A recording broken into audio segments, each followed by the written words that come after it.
As the warm glow of a vintage radio flickers to life, we're transported back to a time when families gathered around these magical boxes, eagerly awaiting the next installment of their favorite programs.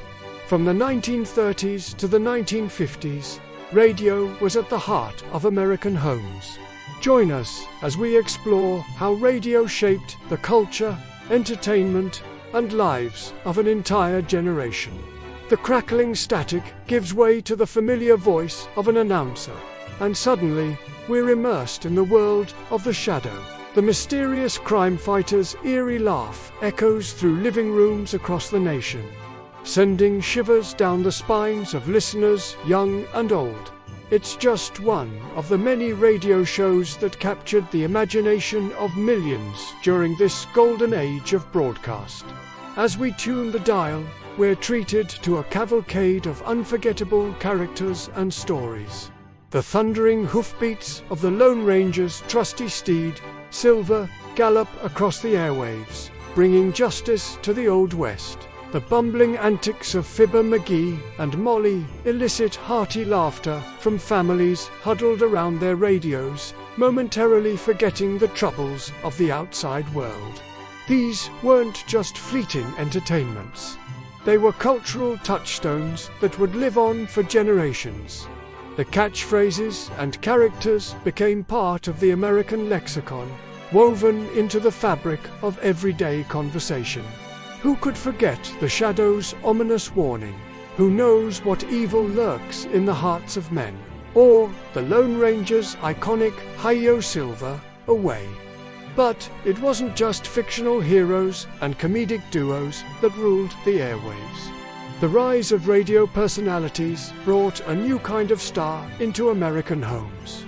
These were voices that became as familiar as family members, trusted companions who shared in the nation's triumphs and tragedies.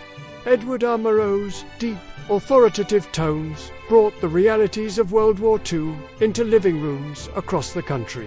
His broadcasts from London during the Blitz painted vivid pictures of courage and resilience, connecting Americans to the conflict an ocean away. Murrow's famous sign-off, "Good night and good luck," became a comforting ritual for listeners grappling with uncertain times.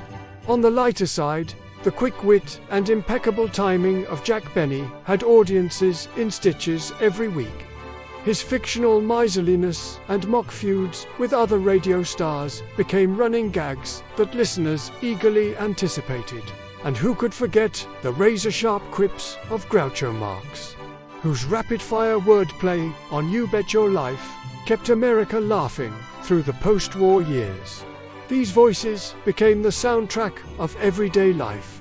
Families planned their evenings around favorite programs, and water-cooler conversations revolved around the latest plot twists and punchlines. Radio personalities weren't just entertainers. They were trusted friends who visited homes night after night. As we pan across a typical American living room of the era, we see a family gathered around their prized radio set. Father leans in, pipe in hand, as mother darns socks, both hanging on every word of the evening news. Children sprawl on the floor, chins propped on hands, eyes wide with wonder as they listen to tales of adventure and mystery. This was more than just passive entertainment. It was a shared experience that brought families together. The radio became a focal point, a gathering place where generations could connect. Grandparents shared stories of their own childhoods, sparked by a familiar tune or a reference to bygone days. Parents and children found common ground in the universal appeal of well-told stories and catchy jingles. During times of national crisis, the radio became a lifeline, a source of vital information and reassurance. Franklin D. Roosevelt's fireside chats brought comfort to millions during the Great Depression and World War II.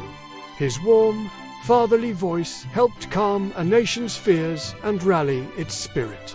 Families huddled close, drawing strength from the president's words and from each other. But it wasn't all serious business. The radio was also a source of pure joy and laughter. Comedy shows like Abbott and Costello had kids giggling and parents chuckling at the duo's famous "Who S on First" routine. Music programs introduced families to new genres and artists, from the smooth crooning of Bing Crosby to the swinging rhythms of Glenn Miller's orchestra. These shared moments created a tapestry of collective memories. Ask anyone who grew up in this era about their favorite radio shows, and you're likely to unleash a flood of nostalgic recollections. The anticipation of waiting for the next episode of a beloved serial, the comfort of familiar theme songs, the thrill of sound effects bringing far-off adventures to life. These experiences bonded families and communities in ways that are hard to replicate in our fragmented media landscape. As the 1950s dawned, however, a new technology began to make its way into American homes. The television set, with its promise of visual entertainment, started to capture the public's imagination. At first, it was a novelty, a small screen with fuzzy black and white images that seemed almost magical. Gradually, more and more families began to invest in these new devices. The living room furniture, once arranged to face the radio, was slowly repositioned to accommodate the TV set. Children who once acted out radio dramas in their imaginations now sat transfixed by the moving pictures before them. It wasn't an overnight change, but the shift was undeniable. Popular radio shows began to make the transition to television, bringing their beloved characters to life in a whole new way.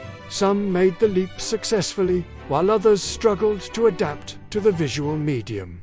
As families tuned into I Love Lucy and The Honeymooners, the golden days of radio began to fade. The once dominant medium found itself competing for attention, no longer the sole source of in-home entertainment. Yet, even as television took center stage, radio's influence endured. The storytelling techniques honed during radio's heyday would shape television writing for decades to come. The intimacy of the radio announcer's voice would evolve into the trusted TV news anchor, and the idea of serialized entertainment, perfected by radio dramas, would become a staple of television programming. Moreover, radio itself adapted, finding new niches and audiences. Music formats became more specialized, news coverage more immediate. Car radios ensured that even as families gathered around the TV at night, radio remained a constant companion during the day. As we look back on this transformative era, it's clear that radio did more than just entertain. It shaped the very fabric of American society. It brought people together, informed and educated, and sparked the imagination in ways that continue to resonate today.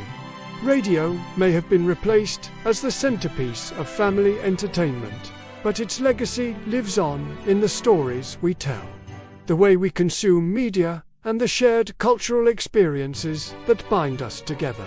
What was your favorite radio show? Did your family have any special radio-related traditions? Share your memories in the comments, and don't forget to subscribe for more nostalgic journeys into the past. As the final notes of a vintage radio sign-off fade away, we're left with a profound appreciation for the medium that once ruled the airwaves. The golden age of radio may be behind us, but its echoes can still be heard in the stories we tell and the ways we connect with one another. So tune in next time as we continue to explore the rich tapestry of American cultural history.